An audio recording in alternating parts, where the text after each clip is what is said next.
And then once we notice, now we have a decision to make. We have a choice. We can walk in that room as our fearful self, or we can walk in as our courageous self.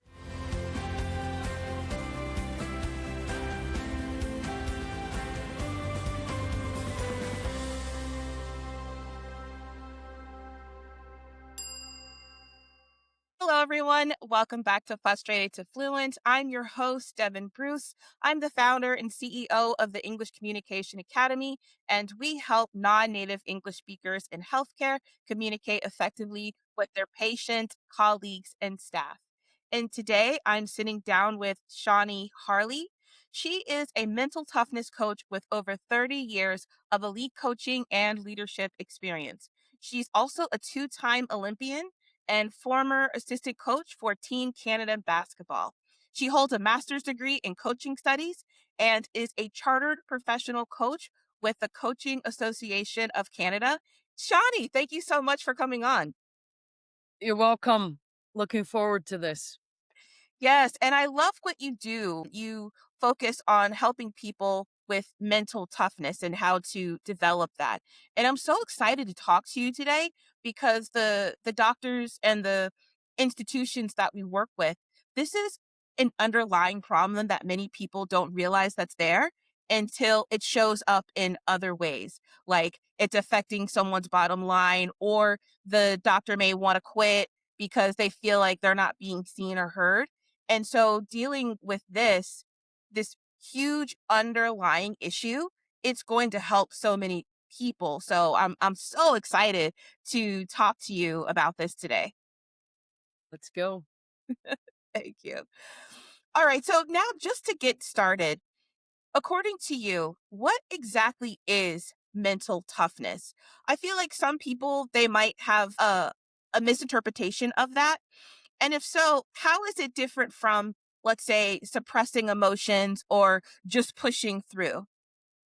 The reason it's such a great question is because words have power. And I actually don't even like the phrase mental toughness.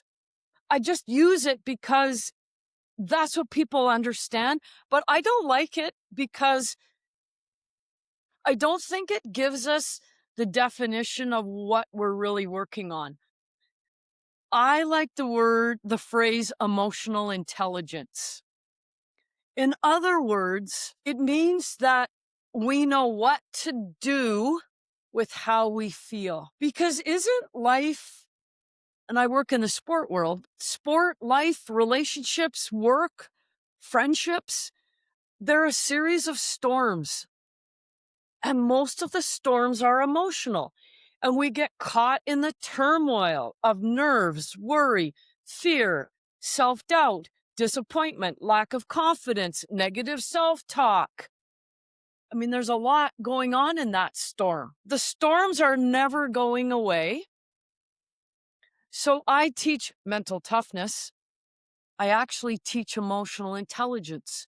When the storm comes, what do we do about it? How do we manage it? How do we calm it? That I love that rephrase because you're right. We all have storms, and the overwhelming majority of them do stem from an emotional place. And if we don't deal with those emotions, it can keep us stuck. This is something that we see every day in the academy, my team and I. We've worked with people who have been stuck for decades because they don't know how to deal with the the emotional aspect of their problem. And so I'm really glad that you talked about that because at the end of the day, that's what it's all about. In a very clear nutshell, that's what it's all about. I love that. You know, I would say too for the people that you work with and the athletes that I work with, I always say to them, it's not your fault. You're just doing what you've been taught. We've been taught, don't cry. Don't let them see you sweat. Don't show your weakness. Don't be vulnerable. Like we're only doing what we've been taught.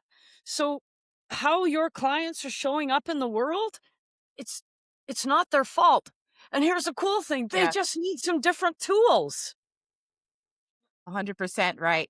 That 100% right. And that's actually what we help them with because they're doctors and so they are trained not to really show too much emotion because they're the ones in charge. People come to them for help. And so for them to need help and then need help with something as basic as English, it can cause a lot of problems. So I'm really glad that you said that. Now to segue into this next question, because I genuinely want to know, what are some early signs that someone isn't really dealing with their emotions, but instead they're doing other things like they're numbing them or even intellectualizing them? What are some early signs? Well, here's what makes that question tricky because you asked about signs. And what often happens is the person that's being affected by it doesn't see the signs, like, but other people can see it. So there's two things. Who's seeing the signs? Am I seeing it in myself or are others seeing it? And this brings in the concept of self-awareness, doesn't it? Self-awareness is part of emotional intelligence. What's going on with me right now? And if we can't see it, then we need others to help us see our blind spot. But it shows up like this. In in me, if I can help my clients notice, do you feel empowered or disempowered? Do you feel strong or do you feel weak? Do you feel fearful or do you feel courageous? Do you want to hide and be unnoticed? Or do you want to step up and step out and be noticed? And as soon as I ask them those questions, they kind of go, oh, I'm hiding. I feel disempowered. I feel weak. And I'm like, okay, now we know where to go. How it shows up, how other people can help us see our blind spots. You can see when somebody's hiding. You can see when they don't make eye contact. You can see when they mumble. You can read a body language. It's just like when we're walking down the sidewalk and there's a dog coming toward us. And the dog can feel, are we, oh no, we're worried about, or we're like, yep, I'm here. We can read body language. So it does show up. And for the people that are listening, if they can't see this in themselves, it's really important to open that line of communication with somebody that you trust that notices it in you. Because until we we talk to it, until we name it, until we face it, we can't fix it. Yeah, I'm really glad that you broke that down because you're absolutely right. A lot of times people are not self-aware, but everyone around them can see it, and that can cause people to get defensive. But it's not until the person becomes aware that this is an issue, then they decide what they want to do with it. Do they want to continue to hide or they do they want to actually have the courage to fix it? So yeah, you're 100% right because it can't be fixed if they're not aware of it. Boom. It's like we don't know what we don't know. If we don't know it, how are we supposed to do anything about it? And that's why what you do is so important because it sounds like you help the people that you serve become aware of the issue. And that's actually a really good segue into my next question because a lot of the times we've noticed that people aren't fully aware what the problem is. They know it's something, but they don't really know what it is. And that's where a lot of the frustration comes from. But like I said, at the end of the day, a lot of it comes from guilt and shame, large amounts of it because they need something as they need help with something basic with their English. And it's way deeper than that. So I actually have like a two-part question for you. When something like that happens to someone, when they know they become aware and they know what that issue is, and then it just makes them feel guilt or immense shame or self loathing, something like that. What's actually happening psychologically in moments like that? And then also, how can they begin separating the skill gap versus connecting it with their self-worth? Let's do the first one first. Shame is a really big word. It's a really, really big word. And this is how I help my clients differentiate shame and guilt. Guilt means like I did something bad. Shame is I am someone bad. So whole like that's an enormous difference in those two words. This is where I begin with my clients on guilt and shame is if we go underneath guilt and shame, and what if we just change both of those words to judgment? We're judging ourselves, either in a smaller way, such as guilt, or in a really big way, such as shame. And this is one of my favorite phrases: judgment is jail, forgiveness is freedom. And see, here's the thing that's so, like I always say to my clients, none of this is your fault. You're just doing what you've been taught. You know what? In the sport world I work in, and I bring up the word forgiveness, people almost fall off their chairs. Like, what are you even talking about? This word does not get used. And I think it's so important. And if you don't like the word forgiveness, then substitute it with grace. We can help ease the guilt and shame with self-acceptance. There's another word for forgiveness and grace. And I work with my clients on saying this. Okay, let's say something happens. You make a mistake, you lose a big game, you fall flat on your face, you're not very good at something, whatever it is. And I tell them this thing we're talking about, forgiveness, grace, self-acceptance, all the things, it starts with two words. That's okay. And then we add a phrase that helps solve the thing that we feel guilty or shameful about. So let's say in hockey, one of my clients are like, oh man, I miss the open net all the time. I'm such a loser. This comes up all the time in conversations. So I teach them to go, oh, that's okay. Next time, aim to the top corner. So we add something that helps solve the problem, because these things that we're feeling shameful and guilty about, they're all solvable. Every problem has a solution. And remember when I teach them to say that's okay, I didn't say you had to like it. You don't have to like it, but you can say that's okay. And what can I do about it? What can I do with it? Because the truth is, we will never come out from behind ourselves when we hide behind guilt and shame. We will never come out behind ourselves. And when we hide, we will never be able to step into our greatest self. So what if we went to forgiveness, grace, self-acceptance? And then I say to the clients I work with, do you think you can forgive yourself? And they look at me and I can tell they're thinking really hard because nobody's ever asked them that. And then they're like, yes, I think I can. And then I say this, forgive yourself for what? For being imperfect. This is the path of self-acceptance. And a lot of the clients that you work with, they've been the smartest person in the room for as long as they can remember. And imperfection is really difficult to accept when you've been the smartest person in the room, when you're supposed to be the smartest person in the room. And if we can just allow a little bit of wiggle room in there for imperfection, I do believe it does help with guilt and shame. Fully agree with you on this because a lot of the people that we serve, they feel like they're on an island of one. Like no one understands this weight and pressure that they feel every day because again, they know English, but they don't know how to communicate it in a way that feels authentic for them. And so creating a community of people who are in the same boat is a game changer for them.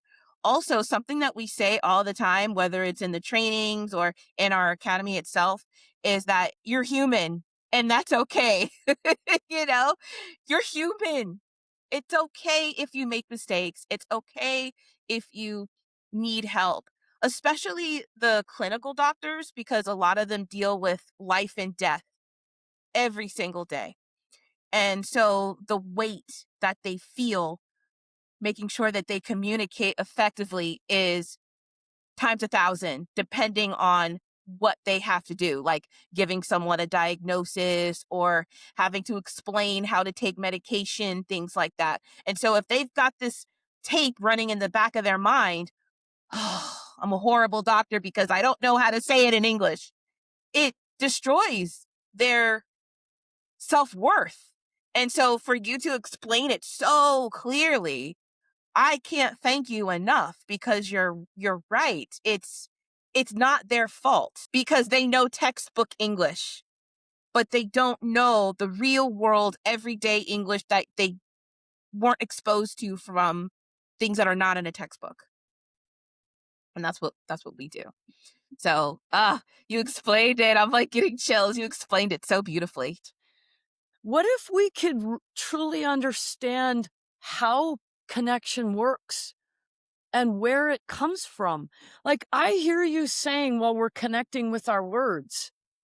And I'm like, that isn't where true connection begins. We connect with our heart. Yep, absolutely. We connect with nonverbal. We connect, like, I'm just thinking about the doctors you're speaking of in the life and death with their imperfect English. And sometimes just putting your hand on another's hand Mhm. while you're speaking your imperfect English. Because you know what? Every one of the people that your doctors are working with, every one of the clients that I work with, all they want is to be seen, heard, and understood. Yes, 1,000%. And Yes. I think we sometimes, as the person at the top of the totem pole, we think we're so important. I have to say this perfectly. I have to do it perfectly. When sometimes all the other person on the other side wants to hear is, you know what? It's okay. How you're feeling is completely normal. Everybody like, we just connect here, and then the words don't have to be as perfect. And I wonder if we could do that. I'm going to come into this room and speak imperfectly, but boy, oh boy, are they ever going to feel my heart. Yes, that's something that we really focus on because a lot of them feel like, oh, it's my accent or it's my grammar. And it's like, no, you don't, it's not your accent. Your accent's not the problem. Clarity is a problem. However, if you show up authentically, that is the key. That's the secret. So you can make a grammar mistake and people are going to be okay with it if you show up authentically and they understand what you're saying. So we really hone in on that. So there's no like accent reduction or sound like an American, a native speaker. No, that doesn't solve the problem. So yeah, listen, I am right there with you on that. Right there with you on that. It's way more than just English. So, a lot of the people that we do work with, they are in very high pressure, very high stress situations. So, is there a healthy way to process hard emotions on the job when there's no time to either journal or there's no time to decompress? Yes, I teach a formula, and it is 3 steps. And when you get good at it, you even can skip the first step and it takes you right into the second step. And it's pretty quick. So step 1 is WAIT. WAIT. It's an acronym. What am I thinking? Now, if you go back to what we talked about a few minutes ago, it brings us right into self-awareness. right? We can't change if we don't know what we're thinking. So we have to go wait.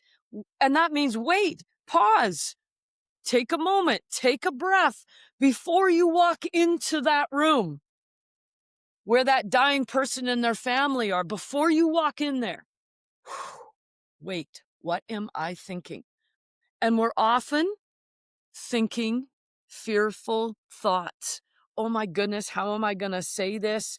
What if they don't understand me? Oh my gosh, how come I've been working at this for 10 years and I still have an accent? Blah blah blah blah. Right? That's what we will often be thinking. Step 2 is shift. Shift to thoughts that make us feel strong. So we have to take this narrative over here and go, what else could be true? A shift could be, you know what? If I authentically show up, they're going to understand exactly what I need to tell them today. Here's another thought. Maybe my accent is just me being self-judgmental. There are so many ways that we can shift these fearful thoughts over here if we just pause and notice them. Because the truth is, there's no rule when we have all these negative thoughts. There's no rule that says we have to keep following them. There's also no rule that says we have to believe them. So why won't we shift? And this is what I tell my clients. You will know if you pick the right words in your shift because it changes the feeling. That yucky feeling in here when you get ready to walk in it'll just go down a little bit because social psychology teaches us what you resist persists. We're not resisting. We're talking to it. These are all of the crappy things that I'm thinking right now. All my negative self-talk. Okay, we faced it. Now we can shift it. Pick a phrase that makes you feel strong, empowered, and competent. And you'll know if it's right because that feeling will go. Whew. So name it, shift it. Step 3, choose it. Choose a courageous action. When you walk in that room, how is your courage going to show up rather than your fear? Are you going to put a hand on a hand? Are you going to make warm eye contact with somebody who really needs some empathy right now? I don't know, but there's a whole bunch of courageous things that we can choose if we are being aware and mindful. Wait, shift, choose. It's so clear. Oh, I love it. Now finally, if someone is watching this and they're ready to change something, they want to build more mental toughness, what's one thing that they can do today? Wait. Like, honestly, it sounds so simple, doesn't it? But one of the things I've learned when I'm coaching and talking, anytime it sounds simple, it's not easy. If it was easy, everyone would already be doing it. True. And Yeah. you asked me one thing that they can do, and that's what came to me. It's like, wait. Because unless we wait and stop and notice, we cannot change our behavior. That's why I love that acronym WAIT. It helps us be a great noticer. And then once we notice, now we have a decision to make. We have a choice. We can walk in that room as our fearful self, or we can walk in as our courageous self. Wow, this was amazing. You have dropped some bars today, so I cannot thank you enough. So Shawnee, where can people find you online? The best place is my website, which I'm sure you'll have in the show notes. I'm on social media. I'm on Facebook. I'm on Instagram. I'm on TikTok because I'm fancy like that. Oh my gosh, what a world. Anyways, my handle is Shawnee Harle on social media. Okay, thank you. And the links for those are in the description box below.